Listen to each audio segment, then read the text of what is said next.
Karimun beserta rekan-rekan sejawat kami Majelis Guru yang kami hormati.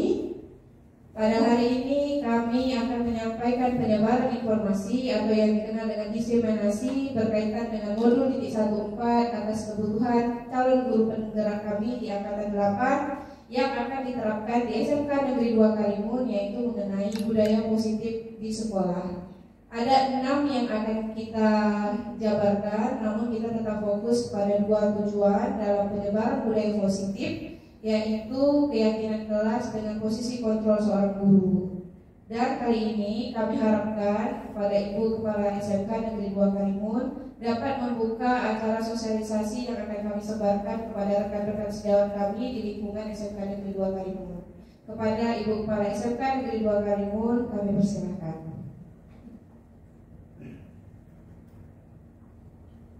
Bismillahirrahmanirrahim. Assalamualaikum warahmatullahi wabarakatuh. Waalaikumsalam warahmatullahi wabarakatuh. Alhamdulillahilladzi arsala rasulahu rahmatan lil alamin. Assalatu wassalamu ala asrafil anbiya'i wal mursalin wa ala alihi wa sahbihi rasulillahi ajmain. Yang saya hormati, ada 2 di sini calon guru penggerak yang sedang melaksanakan tugasnya, dan yang saya hormati ibu-ibu yang hadir di kesempatan ini. Alhamdulillah, puji syukur kehadapan Allah Subhanahu wa taala yang selalu melimpahkan rahmatnya serta karunia-Nya kepada kita semua, sehingga pada hari ini saya sangat bangga karena ada 2 guru saya yang mengikuti kegiatan CGP ini.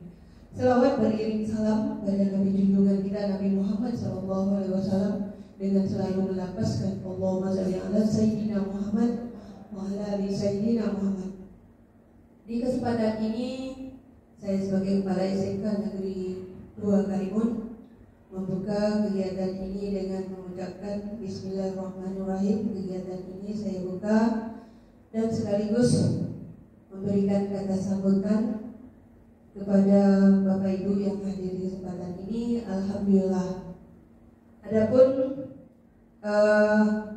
kegiatan ini mendukung calon guru penggerak untuk melaksanakan kegiatan di sekolahnya mengenai budaya positif. Ada 6 ditampilkan budaya positif ini. Kalau kita merespon secara keseluruhannya sangat baik. Tapi di sini ada dipilah 2 kegiatan yang diambil, yaitu kegiatan keyakinan kelas dan posisi controlling gitu. Nah, kalau kita lihat keyakinan kelas sangat baik diterapkan di SMK Negeri 2 Karimun ini. Karena apa? Posisi untuk kegiatan keyakinan kelas ini pertama meningkatkan disiplin. Disiplin apa? Disiplin datang, kemudian disiplin masuk kelas, dan disiplin dalam menjaga kelasnya. Aturan-aturan yang telah ditetapkan oleh guru, kesepakatan majelis guru dengan kepala sekolah, kemudian di dalam di situ wali kelas juga menetapkan aturan-aturan kelas. Nah, ini wajib diterapkan. Saya sangat mendukung, mudah-mudahan keyakinan kelas ini dapat diterapkan dengan sebaik mungkin. Nah, kenapa?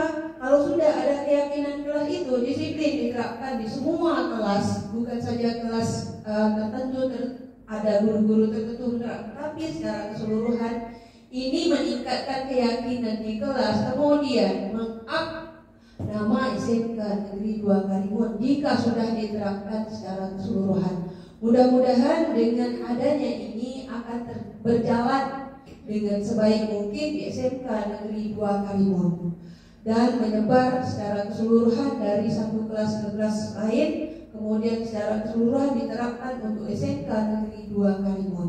Nah, ini saya sangat merespon positif tentang aturan atau keyakinan kelas yang akan diterapkan ini. Mudah-mudahan Bapak Ibu yang dari CGP ini akan menerapkan di SMK Negeri 2 Karimun. Nah, kemudian berikutnya ini ada controlling. Kapan kita bisa menjadi atau kita mengontrol dan kita bisa Controlling ini banyak sekali. Apa yang perlu kita lakukan dalam kontrol ini? Kita kalau di sini kita sebagai fasilitator untuk siswa. Fasilitator apa? Ya kita di dalam mendidik itu kita bisa menjadi relasi dari siswa. Ada waktunya kita mengontrol diri kita sebagai guru. Dan ada waktunya kita mengontrol diri kita sebagai teman. Ada juga kita mengontrol diri kita sebagai ibu. Berperan di situ sehingga dapat take and give antara siswa dengan guru. Kalau sudah dapat itu, maka terjalinlah kerjasama. Jadi kita tidak saja sebagai guru di sini, controlling kita sebagai fasilitator. Nah, ini sangat baik kita terapkan sebagai fasilitator.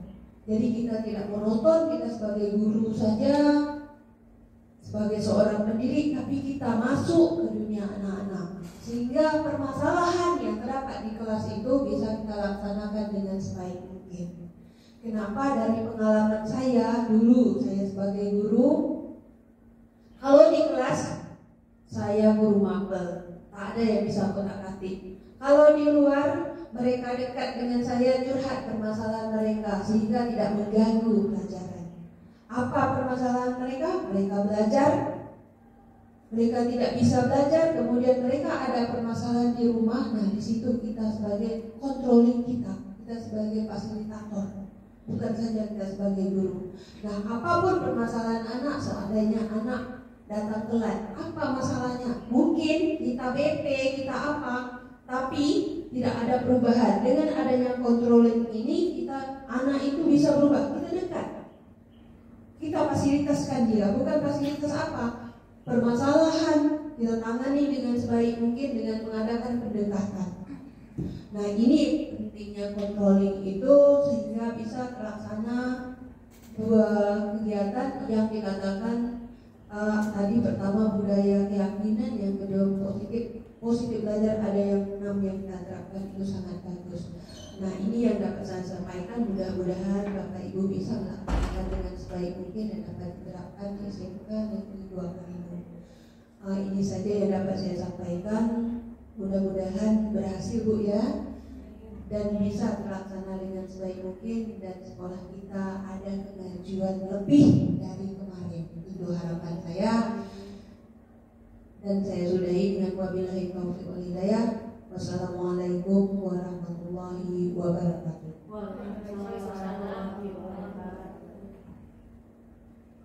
Baik, terima kasih kami sampaikan kepada Ibu Kepala SMK Negeri 2 Karimun atas kata sambutan dan motivasinya, serta memberi dorongan dan dukungannya kepada kita rekan-rekan majelis guru semuanya di SMK Negeri 2 Karimun, agar apa yang telah kami sampaikan sebagai penyebaran informasi buat kita semua dapat realisasi dan dapat kita implementasikan dengan baik dan dapat kita jalankan sebaik-baiknya. Baiklah, saya sampaikan terima kasih kepada teman-teman. Nanti kami akan mempresentasikan mengenai budaya positif dari saya, Ibu Sri Haryati dan Ibu Suharjati. Terima kasih, saya sampaikan. Assalamualaikum warahmatullahi wabarakatuh. Assalamualaikum warahmatullahi wabarakatuh. Terima kasih kami ucapkan kepada teman-teman. Tadi kita sudah memulai pembukaan sosialisasi ini atau penyebaran diseminasi modul 1.4 berkaitan dengan budaya positif di lingkungan SMK Negeri 2 Karimun. Menyebarkan pemahaman dan penerapan pengalaman pada budaya positif. Saya berdiri aja lah.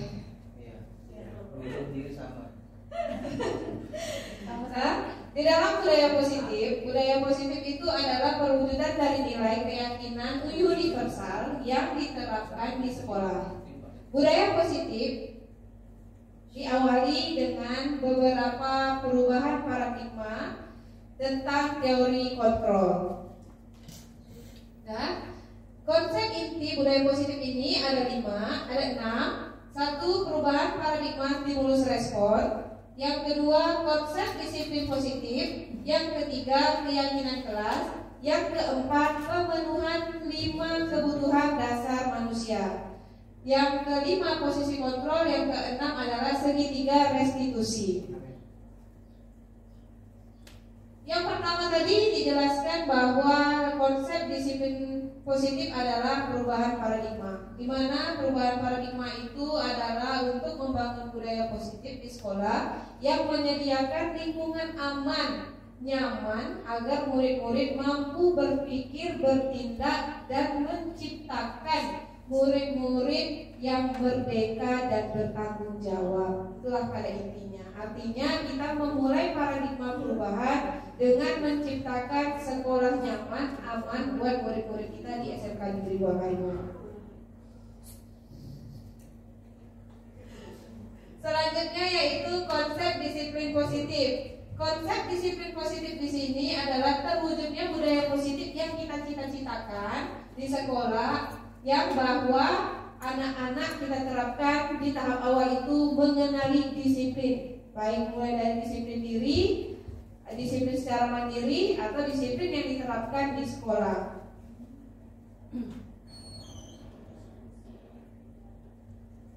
Kemudian motivasi perilaku manusia di konsep inti ketiga itu ada 3 tahapan. Ini sebenarnya masih sama ada di dalam konsep disiplin positif. Ada 3 tahapan yang dilalui sebagai motivasi manusia, yaitu untuk mendapatkan imbalan atau penghargaan dari orang lain, terus untuk menghindari ketidaknyamanan atau hukuman, yang ketiga untuk menjadi orang yang mereka inginkan dan menghargai diri sendiri dengan nilai-nilai yang mereka percaya. Jadi di sini selanjutnya berkaitan dengan keyakinan kelas.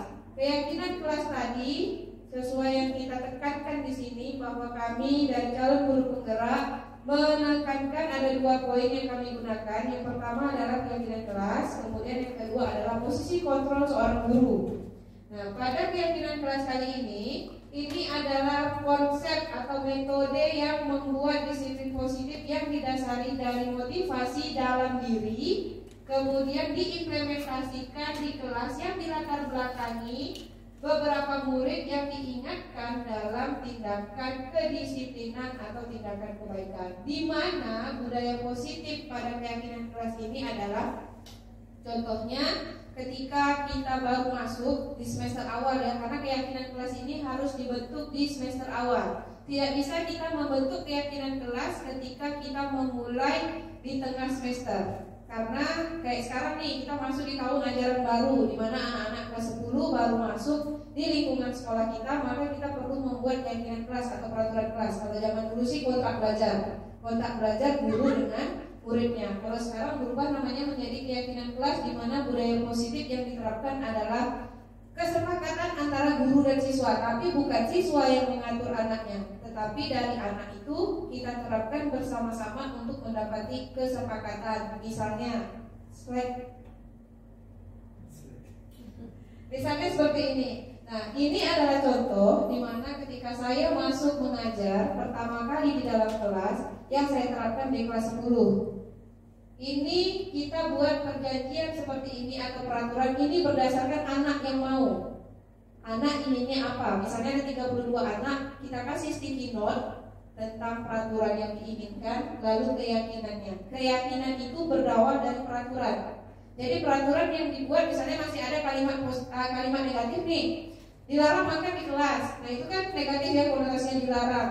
Maka ketika dibuat di keyakinan, saling menghargai, tidak boleh makan di dalam kelas mungkin, atau intinya saling menghargai dan menghormati teman di dalam kelas. Jadi itulah keyakinan-keyakinan dan peraturan yang kita bentuk dari siswa dulu. Tapi tidak semua peraturan itu kita ikutkan. Artinya kita saling dulu kesepakatan dengan siswanya.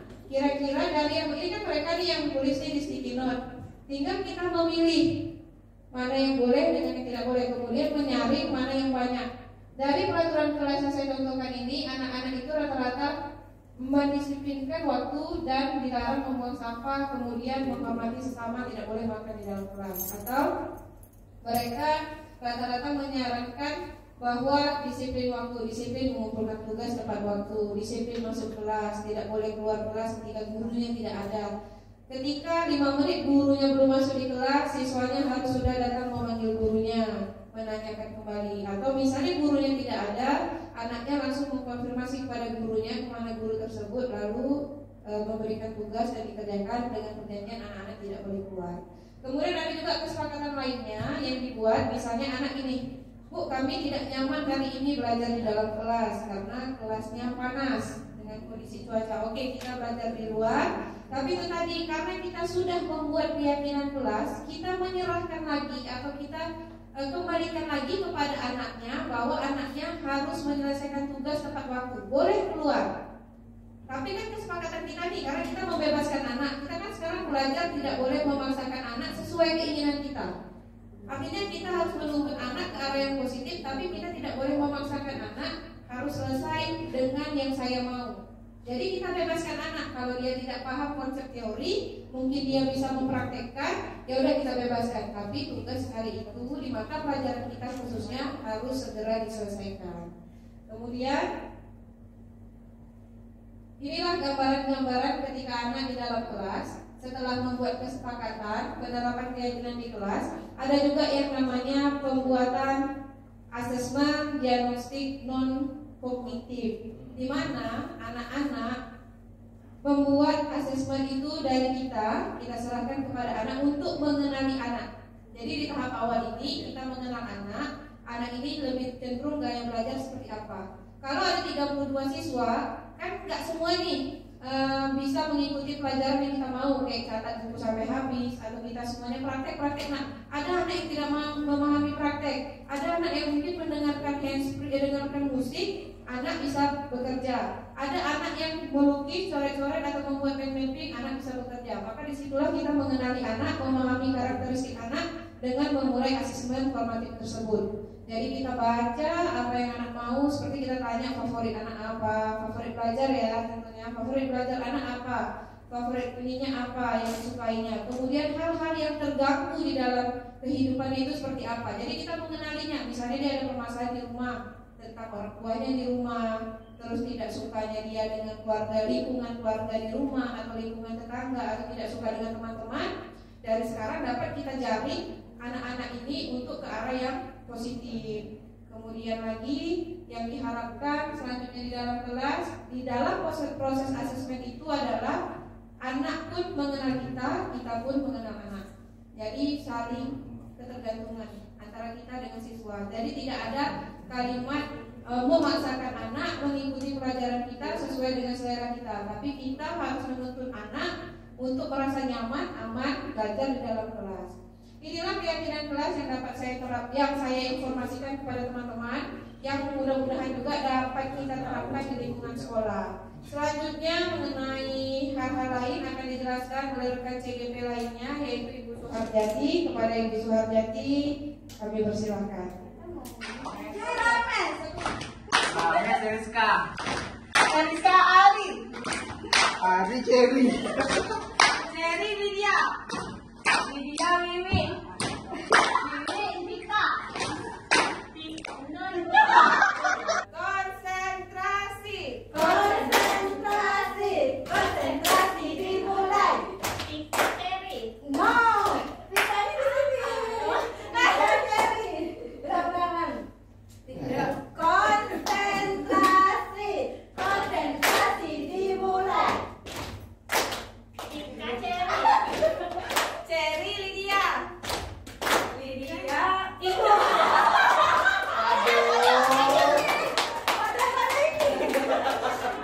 Nah, tadi rekan kita telah menyampaikan, Ibu Sri Haryati menekankan pada keyakinan kelas.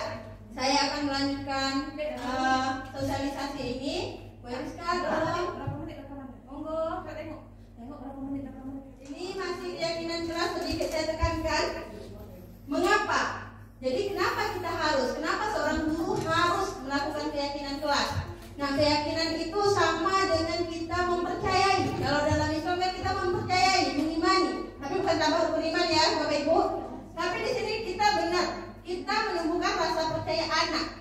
Anak mempercayai apa yang kita sepakati. Misalnya tadi kata Bu Cherry, saling menghormati. Bukan dia nggak boleh makan misalnya, tapi mungkin bahasanya makan di luar kelas, atau Biasanya kan orang bilang jangan makan berdiri gitu kan, mungkin makanlah dengan posisi duduk. Jadi kita harus merubah kalimat-kalimat negatif menjadi kalimat-kalimat positif. Katanya seorang akan lebih tergerak dan bersemangat untuk menjalankan keyakinan daripada hanya sekedar mengikuti. Nah kalau dia peraturan kan, kalau nggak ada ini aku nggak sikut lah. Tapi kalau dia percaya pasti dia meyakini.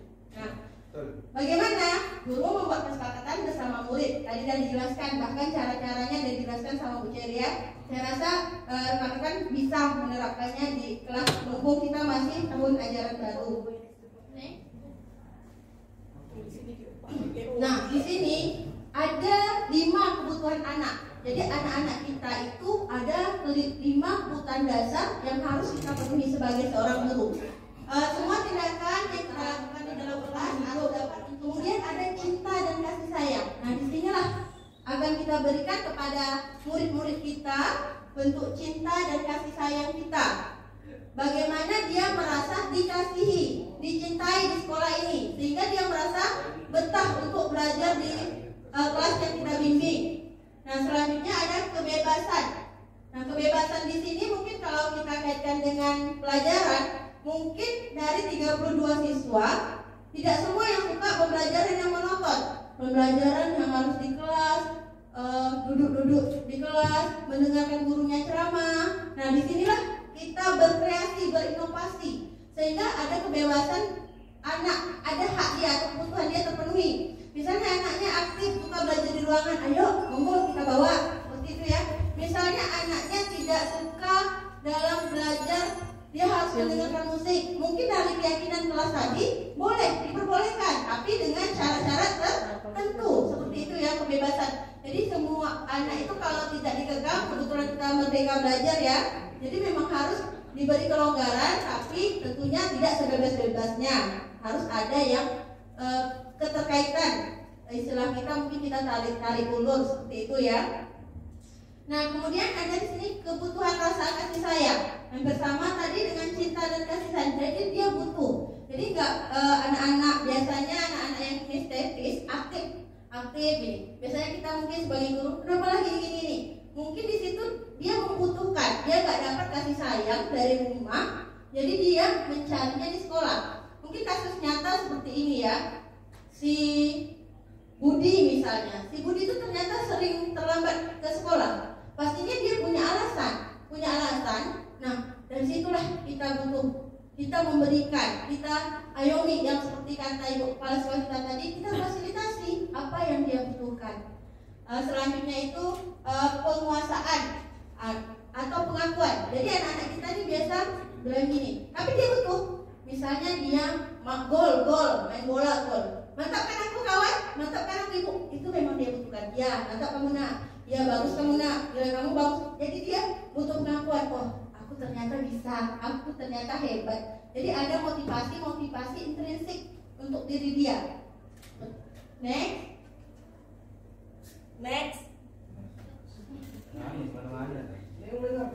Nah, ini penting nih. Ini yang tadi kalau Bu Ceri keyakinan kelas, saya menekankan di 5 kontrol posisi guru. Jadi kita sebagai guru ada 5 posisi kontrolnya. Yang pertama adalah 1 tipe penghukum. Mungkin kita semua pernah, misalnya di dalam kelas tidurlah si Ani, atau tertidur, atau kepalanya miring kanan miring kiri. Apa sih ya? Kemudian tipe kedua itu adalah membuat merasa bersalah. Nah, membuat merasa bersalah inilah yang intinya dia menyatakan dia teraniaya, tetapi sesungguhnya yang teraniaya adalah murid kita. Biasanya kata-kata yang dibuat membuat posisi kontrol, membuat merasa bersalah gini. Budi, kenapa lah Budi terlambat lagi? Kan ibu udah bilang kemarin jangan terlambat. Nanti kalau Budi terlambat, ibu dimarah kepala sekolah, ibu yang kena marah, ibu yang kena tegur. Nah, itu membuat rasa bersalah. Jadi peran guru itu nggak masalah, memang bahasanya lembut, bahasanya kan Budi, gitu kan? Kesianlah dengan ibu Budi misalnya. Ibu terus yang kena marah Budi, kenapa lagi itu Budi? Sekali-sekali nurutlah Budi, kan begitu kan? Kesannya dia yang bersalah kan? Padahal itu mematikan karakter anak. Itu tidak bagus kawan-kawan. Itu mematikan karakter anak. Jadi dia merasanya dirinya gagal. Dirinya gagal sebagai seorang murid karena dirinya mengecewakan gurunya. Nanti dikaitkan, "Kak, kasihan Budi dengan bapak kamu yang bayar SPP," benar kan? Nanti dia merasa, aku gagal di bawah orang tua, gagal terhadap orang tuanya, terhadap dirinya, terhadap gurunya. Nah, itu bukan tipe yang bagus walaupun suaranya pelan. Yang ketiga itu adalah teman. Guru memposisikan sebagai teman. Sebenarnya bagus ya, humble. Jadi kita bisa bersahabat. Tetapi posisi teman ini memiliki kekurangan. Misalnya saya dekat sama si Cinta, atau posisi kontrol saya terhadap Cinta itu adalah teman. Tapi si Cinta ini cuma mendengarkan perkataan saya. Misalnya Bu Jerry ngomong, dia nggak, karena yang teman dia adalah saya, bukan Bu Jerry. Seperti itu. Misalnya dalam backup, misalnya Bu Wiwi yang marah karena best friend nih, teman Bu Wiwi dengan Cinta, oke, ikut. Tapi kalau Bu Lydia yang marah, enggak, karena temannya cuma Bu Wiwi. Nah, disitulah kelemahan posisi teman. Padahal bagus, karena bisa mengayomi, tapi kelemahannya itu berdampak besar. Pada guru tertentu dia ikut, pada guru lain dia tidak mau mendengarkan. Seperti itu posisi teman. Selanjutnya di sini ada yang keempat, itu adalah monitor. Monitor ini dikenal sebagai pemantau, posisi pemantau. Nah, pemantau ini hampir bagus, cuma mempunyai kelemahan. Posisi pemantau ini macam mana? Seperti ini. Saya mengajar di kelas 11 PH misalnya ya. Kemudian saya telah menerapkan keyakinan kelas tadi. Saya telah menerapkan. Tapi kaku, bahasanya gini, Cinta, kamu terlambat. Iya Bu. Dia nggak ada bahasa. Kamu tahu kan apa yang kamu lakukan kalau kamu terlambat? Anaknya tahu, tapi dia menjawab dengan tekanan. Ada pemaksaan karena dia harus ingat peraturan yang diberikan. Ada tekanan pada diri dia karena posisi ini sebagai pemantau. Tengok aja, tengok tanpa mengayomi anak. Seperti itu. Nah, selanjutnya dikatakan posisi ini adalah posisi yang paling ideal untuk kita sebagai guru, yaitu adalah manajer. Nah, ini adalah mempersilahkan murid untuk mempertanggungjawabkan perilaku. Nah, artinya apa? Misalnya dia melakukan kesalahan, dia yang harus mempertanggungjawabkan, bukan kita. Misal saya jaga di gate depan, ada anak terlambat. Ani, kenapa terlambat? Ani terlambat. Ya Bu, sekarang jam berapa? 7.10 Bu, misalnya kan? 7.10. Berarti Ani terlambat berapa menit? 10 menit Bu, bahasanya kan? Nah, Ani tahu kalau terlambat itu apa yang Ani langgar, misalnya seperti itu ya.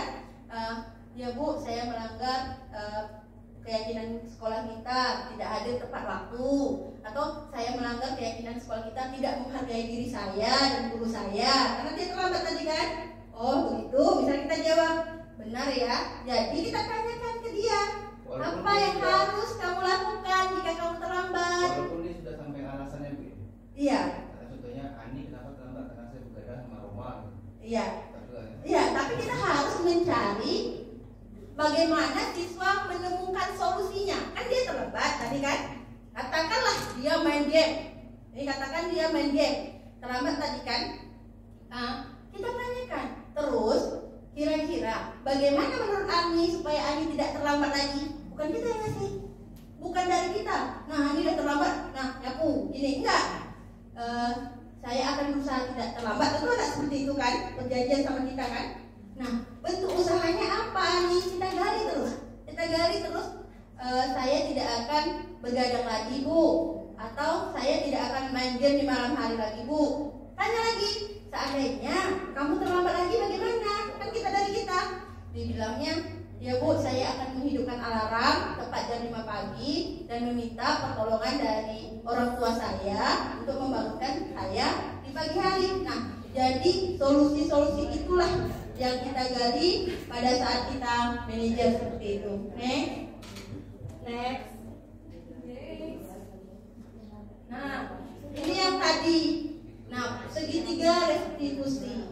Nah, Nah, sebagai seorang guru, memang kita harus menerapkan segitiga restitusi. Inilah yang kita terapkan, yang saya ceritakan pada posisi manajer tadi. Ada langkah-langkah dalam menangani murid dengan segitiga restitusi. Yang pertama adalah menstabilkan identitas. Seperti tadi, Ani kenapa terlambat? Atau Ani terlambat itu tidak masalah, atau berbuat salah itu tidak masalah. Cuman bagaimana kita memperbaikinya, itu bahasa kita, bahasa lembutnya kan. Nah, itulah menstabilkan identitas. Kita stabilkan sehingga anak tenang gitu. Kalau kita jadi penghukum kan, anak cemburu aja duluan kan. Nah, setelah menstabilkan identitas, baru masuk validasi tindakan yang salah. Validasi tindakan yang salah itu baru kita tanyakan alasannya. Kamu pasti punya alasan bukan melakukan hal demikian. Kenapa? Nah, kita dengarkan cerita-cerita dia. Itulah kita bisa kami cuma guru CGP aja. Walaupun kawan-kawan semua belum CGP, tapi kita harus menerapkannya. Untuk mendapatkan disiplin sekolah itu bukan rekan guru, bukan rekan TU. Nah, diharapkan setelah sosialisasi ini kita dapat bersama menerapkannya, menjalani budaya-budaya positif di sekolah kita, mampu membangun karakter yang baik agar terbangunlah sesuai harapan. Jadi untuk menciptakan itu semua, saya bilang tadi, ayo kita bekerja sama untuk membangun sekolah kita lebih baik dengan menegakkan disiplin-disiplin positif.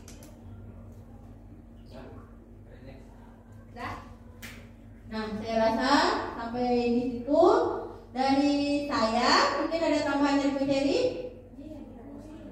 Ya, di sini kami akan memberikan contoh. Jadi Bapak Ibu memberikan keyakinan kelas kok macam mana sih? Membuat keyakinan kelas macam mana nanti kami berikan. Mungkin Bapak Ibu bisa menerapkannya seperti itu ya. Di sini kami akan membagikan hati untuk membagikan sticky note. Jadi di sini satu yang positifnya, satu yang negatifnya. Ya. Satu yang Satu yang diinginkan. Jadi anak-anak punya keinginan, dia tuliskan dalam yang warna pink ini saya mau, yang dalam ini saya nggak suka. Mana ini? Jadi kita pengen apa dengan Jenny? Pengen apa di dalam kelas? Misalnya ada pelajaran matematika atau informatika, maunya seperti apa anak-anak ini di dalam kelas? Mau nyaman atau mau belajar di luar?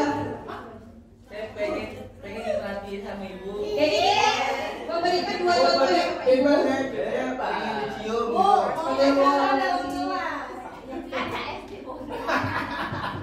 Saya suka pengen dicium Bu Jenny. Saya tak suka dimarah.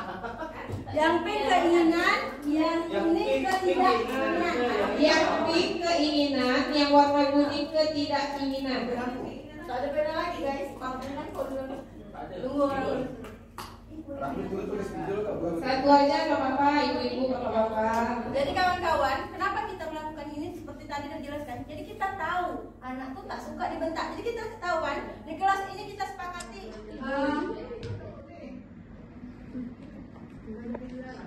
Merah kuning lawannya ini nggak nampak. Makan minum boleh. Biasa anak itu. Oh, saya mau. Saya tidak suka. Saya tidak suka. Saya guru tidak suka waktu masuk kelas. Jarang masuk kelas. Ya. Guru kalau masuk kelas tepat waktu.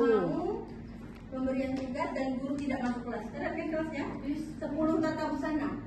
Saya tidak mau guru jarang masuk kelas. Wow. Oh, jarang masuk kelas. Barusan masuk dua Jadi harus masuk. Kalau baru masuk begitu. Buka.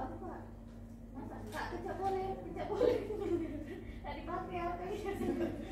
Pakai hijau ya. Masak. Tidak ada kurang. Kok kakak pura ngajar siswa kak, siswa yang bandel. Ini paling bandel nih. Siswa yang memberi pengaruh buruk.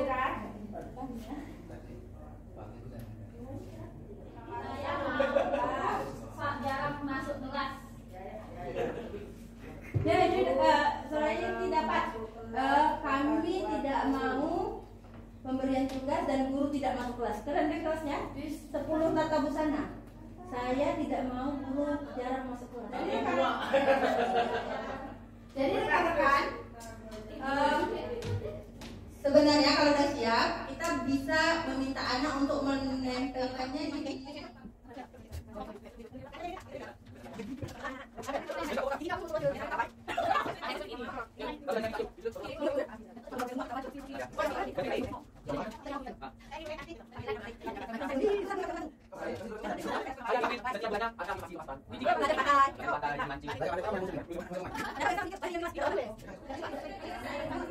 Saya nggak suka kalau diejek.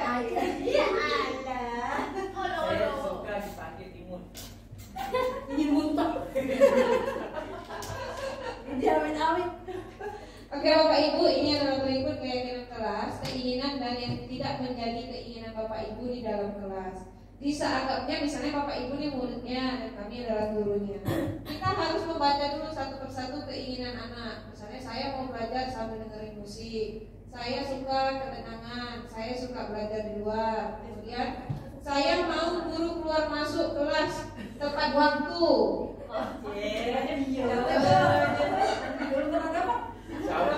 Kemudian saya mau diperhatikan guru sewaktu belajar.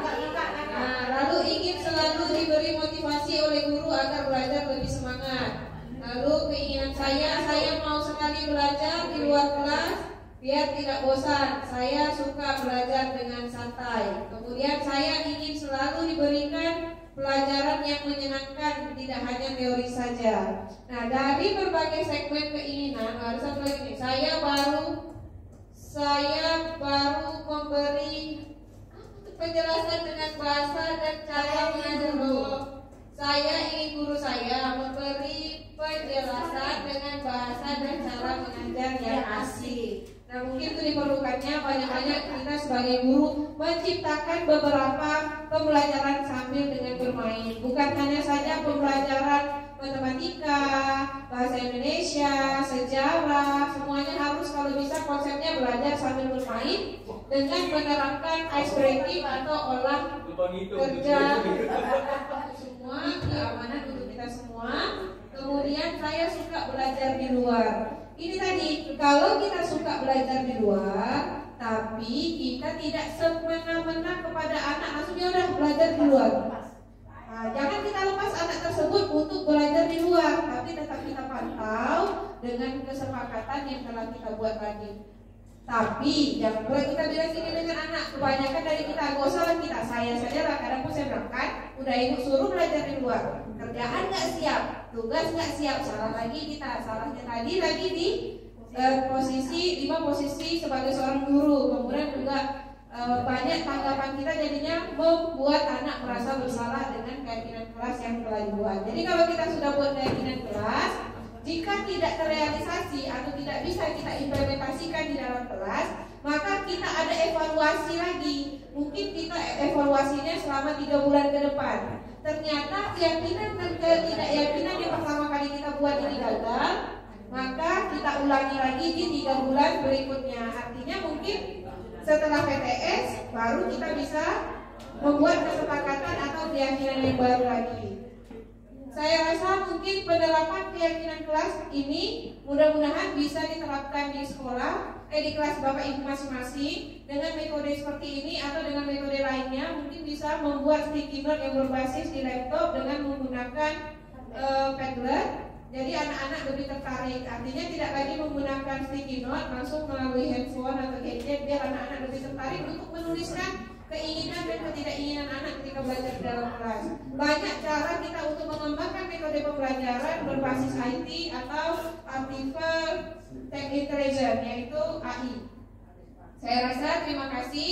Mungkin ada contoh satu lagi yang perlu kita berikan, yaitu bagaimana caranya kita membuat segitiga restitusi di sini yang akan dilakukan oleh Ibu Icuy. Jadi kita kasih contoh, mudah-mudahan nanti Bapak Ibu bisa menerapkan di dalam kelas ketika memberikan materi atau menghadapi permasalahan di dalam kelas. Boleh Bapak Ibu? Boleh. Terima kasih. Mungkin kolaborasi lebih jadi. Saya gurunya, Ibu Cherry muridnya. Boleh. Mungkin seperti ini ya. Jadi mungkin kasusnya adalah Ibu Cherry ini adalah salah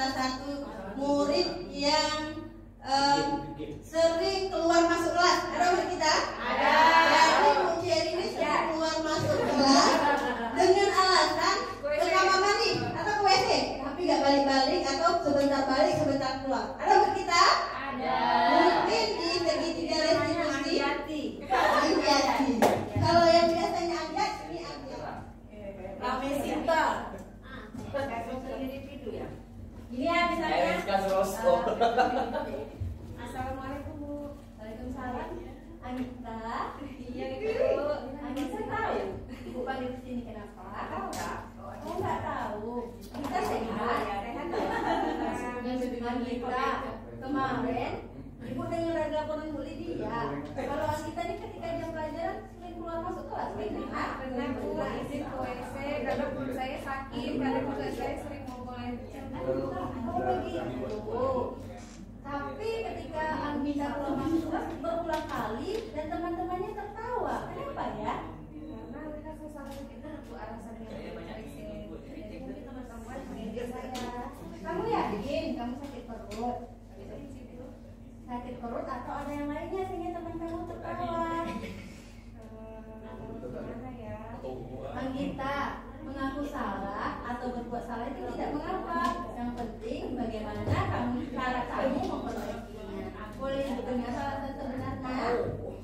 Sebenarnya saya malas Bu pelajaran dengan Ibu Lydia karena dengan Ibu Lydia itu pelajarannya selalu mengajarkan tentang teori, penjelasan, lalu catatan. Saya tidak suka pelajaran seperti itu. Saya lebih tertarik ketika ada permainan atau belajar secara santai, tidak perlu dengan tekanan.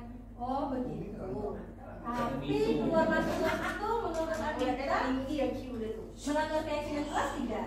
Ya, melanggar keyakinan kelas karena saya tidak menghargai guru saat itu di dalam kelas. Berarti keyakinan kelas yang kita langgar ya, yaitu tidak menghargai dan menghormati guru. Kira-kira setelah Ibu panggil ini, apakah Anggita akan seperti itu lagi? Saya rasa saya akan berubah sikap saya untuk di setiap pelajaran, mungkin tidak akan mengulanginya lagi, tidak akan melakukan lagi Bu. Berarti Anggita tidak akan mengulangi lagi, tidak akan keluar kelas lagi. Ada lagi yang kita lakukan? Tidak ada Bu. Jangan lupa Anggita minta maaf kepada Bu Lydia. Oh, baik Bu, saya akan bertemu dengan Ibu Lydia dan meminta maaf kepada Bu Lydia. Ya Anggita ya, Anggita sudah menemukan solusi dari permasalahan Anggita, yaitu tidak keluar masuk kelas lagi dan meminta maaf kepada Bu Lydia. Demikian ya Anggita, terima kasih ya. Sama-sama Ibu. Ya Anggita bisa kembali ke kelas. Bisa tutup saya sama Rama sih. Boleh? Percuma di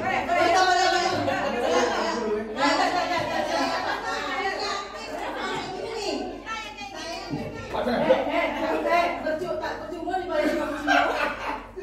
Saya mau datang.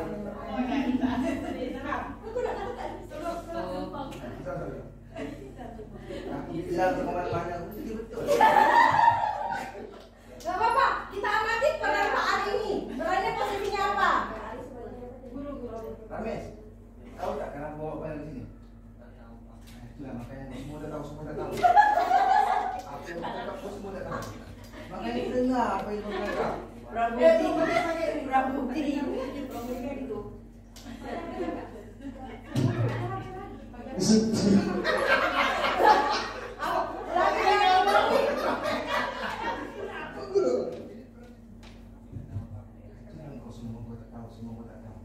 Makanya lain kali enggak kelas tu belajar betul.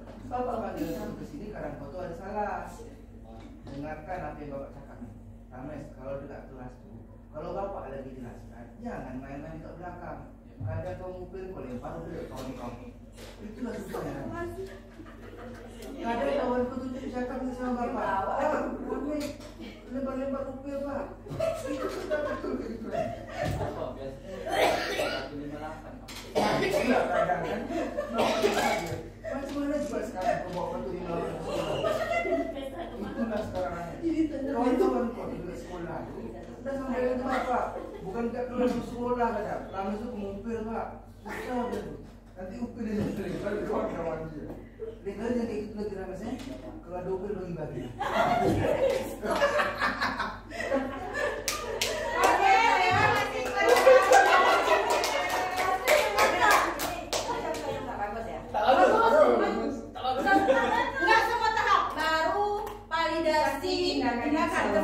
Baru validasi tindakan yang salah sama menstabilkan identitas tadi ya dapat. Kamu tahu kenapa bapak panggil? Yaitu stabil identitasnya. Dia tahu tidak pak ini. Terus tidak kamu tuh ngupil, kamu salah, iya salah tadi seperti itu. Tapi nggak dapat di keyakinannya, baru 2. Nggak ada kesepakatan apa yang harus dilakukan ketika dia melakukan kesalahan. Maka itu di sini memang kita semua guru pasti sudah melakukan yang tadi segitiga restitusi dalam setiap permasalahan anak. Hanya satu saja yang kita tahu yaitu keyakinan kelas.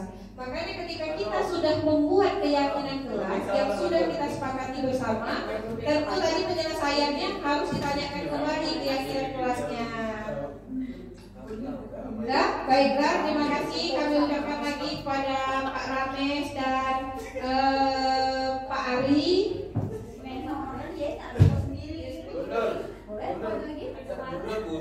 Baiklah, kita sekarang breaking untuk penutupan sebelum kita melakukan sesi foto bersama. Foto bersama Oke. Buka tutup. bertepuk tangan, buka tutup, bertepuk tangan, digulung-gulung, lalu tersenyum, digulung-gulung, lalu tersenyum. Bisa mulai dulu. Yang meriah. Ketiga. Buka tutup, bertepuk tangan, buka tutup, bertepuk tangan, digulung-gulung, lalu tersenyum, digulung-gulung, lalu tertawa.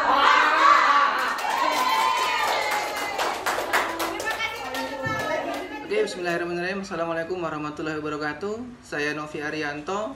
Saya mengajar mata pelajaran Bahasa Indonesia di SMK Negeri 2 Karimun.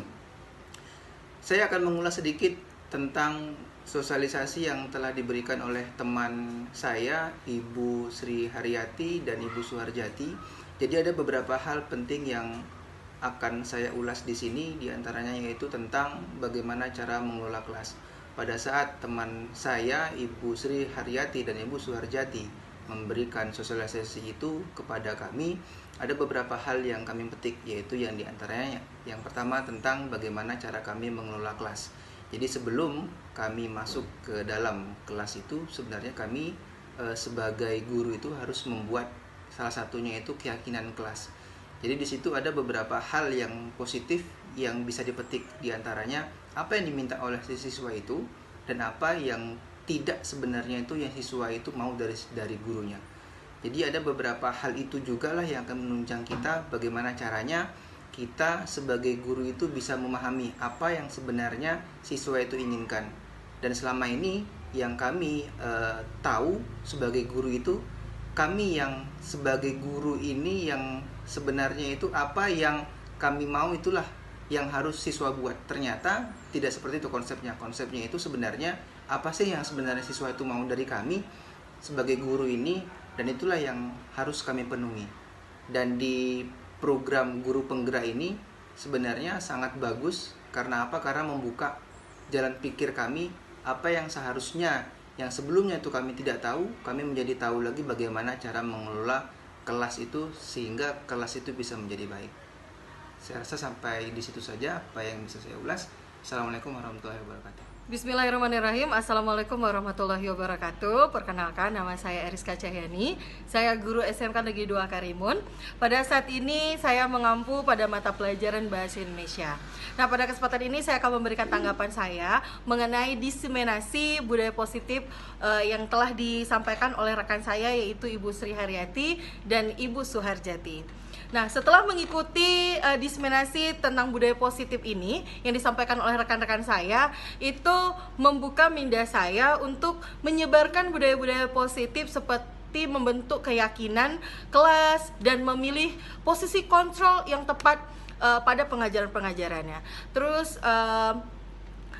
telah diberikan oleh Ibu Suharjati dan Ibu Sri Haryati itu membuka wawasan kami sebagai guru yang belum CGP atau guru penggerak untuk bisa bermotivasi lagi untuk mengikuti guru penggerak. Ternyata guru penggerak itu tidak segampang itu dan tidak sesulit itu gitu. Jadi kami mendapatkan pelajaran yang banyak sekali. Kami termotivasi untuk mengikuti CGP selanjutnya. Sekian pendapat yang dapat saya sampaikan. Saya akhiri. Assalamualaikum warahmatullahi wabarakatuh.